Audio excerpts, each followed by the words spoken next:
আমি তো এটা লুকাই ভাই গুপ্তভাবে করতে পারতাম। স্যার কথা ঠিক নেই, আমি এইভাবে করি, মার্কেট সবাই জানে আমি গ্যাস করি।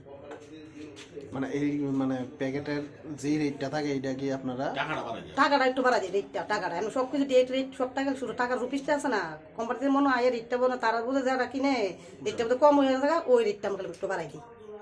এটাতে বাড়াই দেন, এটা কি লাইসেন্স আছে নি আপনার? না যেতে স্যার আসলো এটাতে নিয়ে আছে গা, না এটা লাইসেন্স নাই এটা সেদিন কিছু কি জানি স্যার কি আর জানি। এটা এক্সপেরিয়েন্স আছে লাইসেন্সটা হ্যাঁ হ্যাঁ, তো যেহেতু এটা আবার বানাবো স্যার, এটা তো প্ল্যানও করছিলাম এক দেড় এক দুই মাস পরে, এটা বানাইলাম, টাকার তো দরকার আপনি স্যার। কত বছর ধরে এখানে কাজ করতেছেন? এক দেড় বছর।